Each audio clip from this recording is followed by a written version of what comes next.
ہوتا ہے ان محفلوں میں بیٹھنے والا بھی خوش نصیب ہوتا ہے۔ حاضرین محفل، رب کائنات نے اپنا پورا قرآن اپنے حبیب صلی اللہ تعالی علیہ وسلم کی شان پر نازل فرما دیا۔ جب ہم خدا کی اس مقدس کتاب قرآن مجید کی تلاوت کرتے ہیں تو ہمیں پتہ چلتا ہے کہ اس میں کہیں نبی کی رسالت کے تذکرے تو کہیں نبی کی نبوت کے تذکرے، کہیں مصطفیٰ کی رفعت کے تذکرے تو اور عظمت پر نازل فرما دیا۔ اس لیے تو شاعر کہتا ہے، نگاہیں عشق و مستی میں وہی اول وہی آخر، وہی قرآن وہی فرقان وہی توحا وہی یاسین۔ حاضرین محفل، اللہ تعالیٰ اپنے پیارے حبیب صلی اللہ تعالی علیہ وسلم سے ارشاد فرماتا ہے، کیا لینا پڑے گا؟ قربانی۔ قربانی سمجھتے ہو؟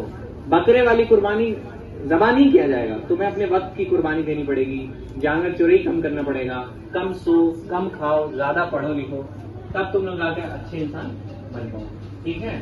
تو ہم زیادہ نہیں پکائیں تم لوگ کو۔ اب اس کے بعد جو ہے وہ اپنی تقریر کریں گے تم لوگ سامنے۔ کیا نام؟ سعدیہ اپنی سنائیں گے، وہ آ گئے ہیں، آئے ہیں نوٹ اینڈ کمپنی، آ جاؤ سعدیہ آؤ۔ نارا تالاب ہے تو انہوں نے صفائی کی اہمیت سے تقریر کی جمعہ میں۔ باہر تالاب میں گندا پانی تھا، وہ دیکھا تم لوگوں نے، ہرا ہرا پھول ٹائپ جم جاتا ہے پانی جب بہت دن تک رہتا ہے، دیکھے ہو نا؟ کائی نہیں کہہ سکتے ہیں، کچھ ہوتا ہے جلکمبی، اس کو جلکمبی کہتے ہیں۔ جلکمبی ہو گئی تھی جس سے بہت سارے مچھر آ گئے تھے اور بہت ساری بیماریاں پھیل گئی، تو انہوں نے جمعہ میں تقریر تو کی صفائی کی اہمیت اور بتایا کہ مسلمانوں کا محلہ ہے تو بہت صاف ہونا چاہیے۔ اس کے بعد جمعہ بعد انہوں نے اپنا کرتا اتارا اور جو ہے لنگی پہنی، اور اس کے بعد خود امام ہونے کے باوجود، بڑے عالم ہونے کے باوجود وہ اس جلکمبی میں اتر گئے کہ چلیں اس کو صاف کرتے ہیں۔ اب صاف کرنے گئے تو جتنے مقتدی تھے وہ سب ان کے ساتھ چلے گئے اور مشکل سے آدھے ایک گھنٹے میں سارا کام جو ہے وہ تمام ہو گیا، مطلب پورا ہو گیا، ٹھیک ہے؟ تو یہ ہے کہ ہمیں صرف کہنے سے جو ہے وہ کچھ ہو نہیں پائے گا۔ ہمیں اگر کچھ کرنا ہے اپنے ملک کے لیے، اپنے گھر کے لیے، اپنے دین مذہب کے لیے، تو اس کے لیے تو آپ کو محنت اور کوشش کرنی پڑے گی، ہے نا؟ قربانیاں دینی پڑے گی، تب جا کے کچھ بات بنے گی۔ اب دیکھو سفیان بھائی کچھ سنائیں۔ الحمدللہ رب العالمین والعاقبۃ للمتقین والصلاة والسلام علی سید المرسلین ونحن علی ذلک لمن الشاہدین والشاکرین والحمدللہ رب العالمین۔ آئیے سب سے پہلے ہم اور آپ آقائے نامدار، مدنی مدینے کے تاجدار، دونوں عالم کے مالک و مختار، ہم غریبوں کے غمگسار، نائب پروردگار احمد مجتبی محمد مصطفیٰ صلی اللہ تعالی علیہ وسلم، ارے وہی آقا علیہ الصلوۃ والسلام جن کے صدقے ہمیں نماز ملی، وہی آقا علیہ الصلوۃ والسلام جن کے صدقے ہمیں روزہ ملا۔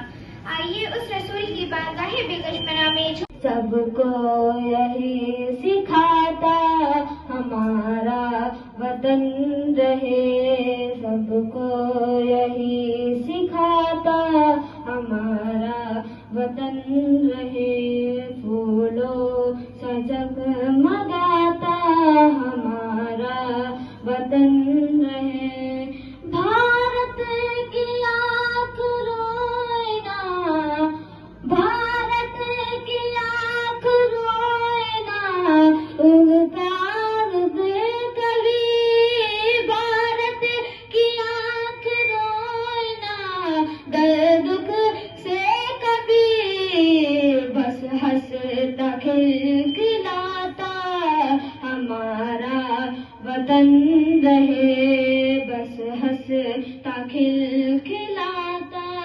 ہمارا وطن رہے۔ جی آزادی سن کے مزہ آتا ہے نا، جیسے الحم کو مزہ آیا کہ ہمیں آزادی چاہیے، ہے نا؟ بہت بندشیں ہیں میرے اوپر، تو آزادی سن کے مزہ، لیکن دیکھو آزادی کا اصل معنی وہی جانتا ہے جو قیدی ہوتا ہے، سمجھ رہے ہو نا؟ تو زندگی میں تم آزاد پیدا کیے گئے ہو، لیکن آزاد تو پیدا کیے گئے ہو، اللہ تعالیٰ نے تم لوگوں کو آزاد پیدا کیا ہے، لیکن اللہ تعالیٰ نے کچھ حدود طے کیے ہیں۔ حدود سمجھتی ہو؟ باؤنڈری، تم کو یہ کام، جیسے تم رات بھر سو، کوئی گناہ نہیں، کوئی گناہ پڑے گا رات میں سو گئے الحمد نہیں پڑے گا نا، لیکن فجر کے ٹائم سو گئے تو گناہ۔ اللہ تعالیٰ نے سونے کے لیے ایک حد بنائی ہے نا، کہ مطلب فجر تک ہی سونا ہے، پھر فجر میں اٹھ جاؤ۔ اب کچھ لوگ نیند، تو کچھ لوگ ایسا کرتے ہیں نیند میں فجر پڑھ لیتے پھر سو جاتے، فجر کے بعد سونا مکروہ ہے۔ کیا ہے؟ حضرت علی فرماتے ہیں جو فجر کے بعد سوتا ہے اس کی ول پاور کمزور ہو جاتی ہے، قوت ارادی کمزور ہو جاتی ہے۔ ول پاور سمجھتی ہو؟ میں تم اس کے بعد کہو کل سے پڑھیں گے ایک دم پکا، اب پھر نہیں پڑھو گی، تمہاری قوت ارادی کمزور ہو جائے گی اگر تم فجر بعد سوتے ہو، ہے نا؟ تو فجر بعد سونا۔ ہندوستان ہمارا ہے، یہ ہندوستان، یہ ہندوستان ہمارا ہے۔ ہمارے ملک میں ہندو مسلمان ساتھ رہتے ہیں، یہاں عیسائی کے کاندھوں پہ سکھ کے ہاتھ رہتے ہیں۔ ہماری سرحدوں پہ نوجوان دن رات رہتے ہیں، وہاں اس کی حفاظت کے لیے تیار رہتے ہیں۔ مٹا دیتے ہیں خود کو ہند، ہم کو جان سے پیارا ہے۔ یہ ہندوستان، یہ ہندوستان، یہ ہندوستان ہمارا ہے۔ یہ ہندوستان، یہ ہندوستان، یہ ہندوستان ہمارا ہے۔ ترنگے کی بلندی کو جھکا سکتا نہیں کوئی، امان اللہ ہمیں دشمن مٹا سکتا نہیں کوئی۔ جہاں پہ پاؤں رکھ دے ہم ہٹا سکتا نہیں کوئی، ہمارے آگے سر اپنا اٹھا سکتا نہیں کوئی۔ ہزاروں دشمنوں کا دشمنی نے سر اتارا ہے۔ یہ ہندوستان، یہ ہندوستان، یہ ہندوستان ہمارا۔ پروگرام میں آئے مہمان خصوصی اور انس بھائی، فیضان بھائی، برکت علی بھائی اور پیارے بچوں، السلام علیکم۔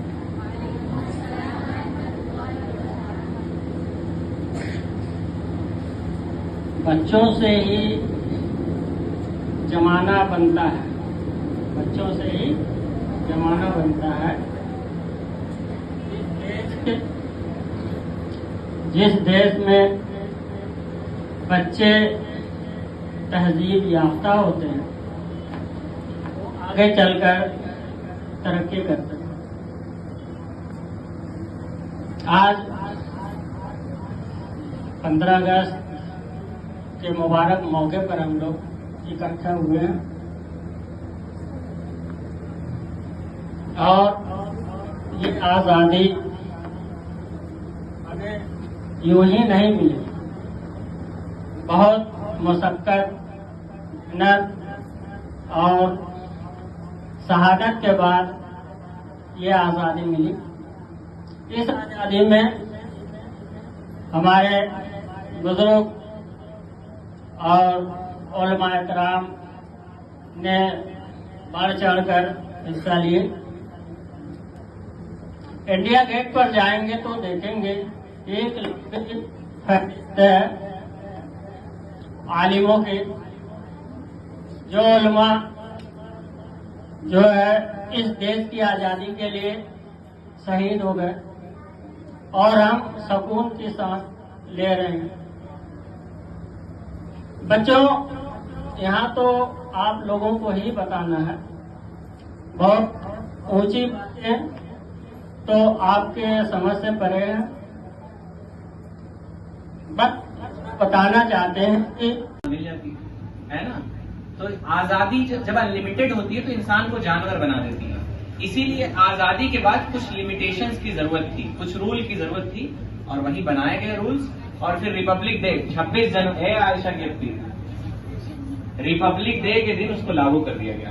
تو تم یہ نہیں کہہ سکتے جیسے الہم کہہ رہا ہے کہ ہم کو آزادی چاہیے کوچنگ سے، ہم کو آزادی چاہیے ماں باپ سے۔ آزادی کا یہ نہیں مطلب ہوتا ہے، یہ لوگ بندشیں نہیں ہیں، تم آزاد ہو، کیونکہ دیکھو تم پڑھ رہے ہو، جو تمہاری بیسک نیڈس ہیں وہ تم کو مل رہی ہیں، جیسے پڑھائی ہے نا، مل رہی ہے پڑھائی، کھانا مل رہا ہے، تمہارے بدن پہ کپڑا ہے نا۔ لیکن انگریز جو تھے وہ کیا کرتے تھے، نوکریاں نہیں دیتے تھے، ہندوستانی لوگوں کو جو ہے وہ ڈگریاں نہیں ملتی تھی، اس کے علاوہ وہ زمینیں نہیں خرید پاتے تھے۔ اس طرح کی بہت ساری بندشیں تھیں، غلامی کی زندگی جیتے تھے، ہے نا. اب غلامی کا یہ نہیں مطلب کہ ہر وقت کوڑا لے کے کھڑے رہتے تھے. ان کے رائٹس جو ہے وہ نردھارت نہیں تھے، یعنی طے نہیں تھے. کہ مان لو اگر تم ہندوستانی ہو، دیکھو ایک اور ٹائم نہیں ہے سو کیا نہیں ہے، وہ باہر کی جو کمپنیاں بڑی بڑی ان کے ساتھ اپنا بزنس نہیں کر پاتے تھے، ہے نا. اس کے بعد جو ہے وہ زمین نہیں خرید پاتے تھے. یہ سب مطلب بندشیں تھیں، باؤنڈیشنز تھیں. ہم لوگ سمجھتے ہیں انگریز بس کوڑا لے کے کھڑے تھے، ہر وقت مارتے تھے، مارتے بھی تھے، ظلم کرتے تھے مزدوروں پہ، ہے نا. لیکن اس کے بعد جو ہے دیش آزاد ہوا، بہت ساری قربانیاں دی. تم لوگوں کو پتا ہے جنگ آزادی کتنے بار ہوئی ہے؟ جنگ آزادی کتنے بار ہوئی ہے؟ کوئی بتا سکتا ہے؟ انعام دے دیں گے ڈبل جو بتا دے گا.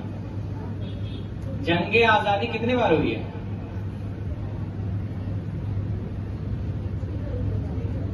بتاؤ بھیا. 50 بار؟ 2 بار. کون بولا ہے؟ لکما دیا گا کوئی. اچھا کب ہوئی ہے؟ 15 اگست 1947 والی ایک، اور ایک کب ہوئی؟ 1857. تم بتائی ہو؟ آؤ جہاں سے صحیح بتائی ہے. دیکھو جنگ آزادی 2 بار ہوئی. کتنے بار ہوئی؟ 2 بار ہوئی تھی جنگ آزادی. آسانی.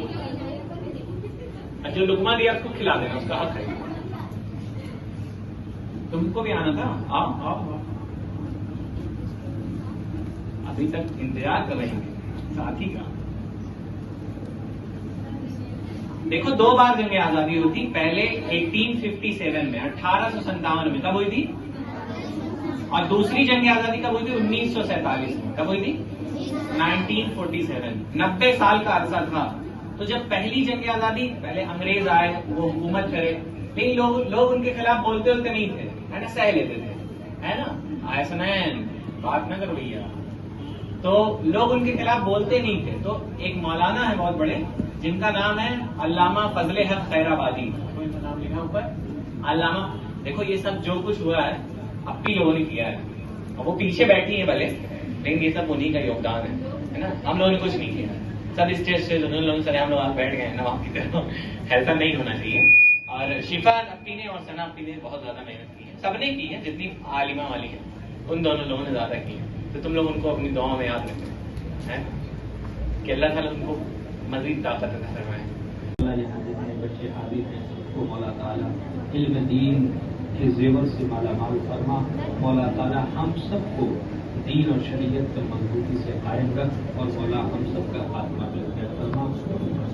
وجب شکر علینا ما دعا للہ داعی یا حبیبی یا رسول اللہ یا نبی سلام علیکہ یا رسول سلام علیکہ یا حبیب سلام علیکہ تو علیکہ.